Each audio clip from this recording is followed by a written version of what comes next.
Jaipur metro के दूसरे चरण को लेकर बड़ी कवायद। प्रमुख सचिव टी रविकांत के नेतृत्व में मिला दिल्ली में प्रतिनिधिमंडल। जयपुर मेट्रो के अधिकारियों का मिला प्रतिनिधिमंडल। केंद्रीय शहरी कार्य मंत्रालय के आला अधिकारियों से मिला प्रतिनिधिमंडल। जयपुर मेट्रो के दूसरे चरण के क्रियान्वयन को लेकर हुई चर्चा। दूसरे चरण के तहत जल्द मेट्रो चलाने और इसके लिए आवश्यक आर्थिक संसाधन जुटाने को लेकर चर्चा हुई। प्रोजेक्ट में केंद्र सरकार के आर्थिक सहयोग पर भी बात हुई। कल ही लेखानुदान पेश करते हुए घोषणा हुई थी। विधानसभा में उप मुख्यमंत्री दिया कुमारी ने घोषणा की थी। दूसरे चरण की डीपीआर बनाने की घोषणा की थी। घोषणा को धरातल पर उतारने के लिए अगले दिन ही सक्रिय हुए अधिकारी। और यह है दरअसल भजनलाल सरकार का विजन और यह है वो रीजन जिसकी वजह से जनता ने चुना। दरअसल अंदाजा भी लगाना मुश्किल है कि कल बजट पेश हुआ हो, आज उसको लेकर दिल्ली में बैठक हो रही हो, तो मानकर चलिए अगर सब सही है तो आचार संहिता लगने से पहले इसकी डीपीआर तैयार करने की घोषणा के साथ एग्जीक्यूशन शुरू हो जाएगा। मेट्रो के दूसरे चरण के लिए लागू किया जा सकता है मॉडल। जॉइंट वेंचर मॉडल पर क्रियान्वित किया जा सकता है दूसरा चरण। इसको लेकर राज्य और केंद्र के अधिकारियों की बैठक हुई। बैठक में दूसरे चरण के एग्जीक्यूशन को लेकर प्रारंभिक चर्चा हुई। केंद्रीय शहरी विकास मंत्रालय के सचिव मनोज जोशी और प्रमुख सचिव टी रविकांत और अन्य अधिकारियों के बीच में चर्चा हुई। इस मॉडल में केंद्र सरकार लागत में 20% हिस्सेदारी देती है, जबकि राज्य सरकार की भी 20% हिस्सेदारी होती है।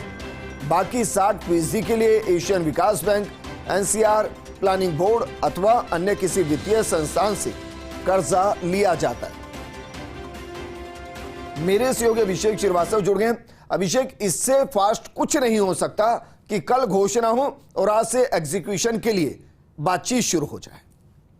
बिल्कुल विजेंद्र, कल घोषणा हुई थी और आज बाकायदा मीटिंग हुई। दिल्ली जो है राजस्थान से डेलीगेशन गया और वहां पे मीटिंग करी, मनोज जोशी से मिला। और आज की जो मीटिंग है, आज का जो डिस्कशन है, उसको प्रिलिमिनरी डिस्कशन इसलिए कहा गया है क्योंकि फर्स्ट टाइम भजनलाल सरकार की सत्ता में आने के बाद फर्स्ट टाइम जो है इस तरह का डिस्कशन ऑफिशियली शुरू हुआ है, जिसमें ये जो सेकंड फेज है इसको किस तरह से चलाया जा सकता है। तो पूरे देश में इसकी दो ही मॉडल हैं, एक है स्टेट फंडेड और दूसरा है जॉइंट वेंचर।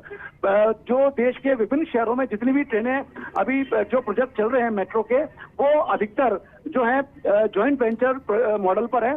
और हमारा जो जयपुर मेट्रो का जो पहला चरण है वो स्टेट फंडेड था, लेकिन अब जो सेकंड फेज लाया जा रहा है इसको जो है जॉइंट वेंचर मॉडल पे लाया जा रहा है, जिसमें केंद्र और राज्य की दोनों की भागीदारी होगी बराबर की। उसके बाद जो शेष हिस्सा होगा उसके लिए एनसीआर प्लानिंग बोर्ड या एशियन विकास बैंक या किसी अन्य बैंक से लोन लिया जा सकता है। जयपुर के लिए खास बात यह है कि जयपुर जो है राष्ट्रीय राजधानी क्षेत्र का काउंटर मैग्नेट सिटी है। तो काउंटर मैग्नेट सिटी होने के नाते जयपुर के जो इंफ्रास्ट्रक्चर प्रोजेक्ट है उनके लिए एनसीआर प्लानिंग बोर्ड से सस्ते ब्याज दर पर ऋण मिल सकता है, जैसे गर्भवती नदी परियोजना के लिए भी लिया गया था। तो ये कोशिश है सरकार की, इसको ये जो है जॉइंट वेंचर मॉडल पर ही चलाया जाए, इसलिए इसी की संभावना ज्यादा नजर आ रही है।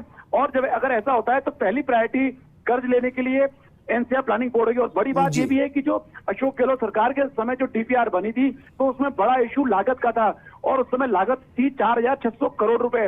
उस दौरान कई तरह की कॉस्ट कटिंग की गई थी। मसलन जो मेट्रो के जो कोच है वो घटाए गए थे, प्लेटफॉर्म की लंबाई कम की गई थी और एस्केलेटर है उनको नहीं रखा गया था। लेकिन भजनलाल सरकार की ये मंशा है कि इस बार जो भी लागत तय की जाए उसमें जो आम जन से, जो आम यात्री जो मेट्रो में सफर करेंगे उनसे जुड़ी सुविधाओं से किसी प्रकार का समझौता नहीं किया जाए। अगर इन सुविधाओं को रखने से अगर लागत बढ़ती है तो इसमें कोई आपत्ति नहीं है। तो जो डीपीआर नए सिरे से बनेगी उसमें तमाम चीजों को देखा जाएगा और जो पूरे रूट में जिस तरह के बदलाव आए हैं उनका सर्वे किया जाएगा। उसके बाद जो है डीपीआर तैयार होगी और डीपीआर तैयार होने के बाद एक कंक्रीट जो है डिसीजन इसके लिए लिया जाएगा कि इसको किस मॉडल पर अपनाया जाए। लेकिन सूत्रों के हवाले से खबर यही है कि जॉइंट वेंचर मॉडल ही इस सेकंड फेज के लिए अपनाया जाएगा और उसी पर ये आगे बढ़ेगी। जी अभिषेक, क्या ये सब कुछ लोकसभा की आचार संहिता लागू होने से पहले होने की संभावना है या उस बीच भी हो सकता है, ऑनगोइंग प्रोसेस है?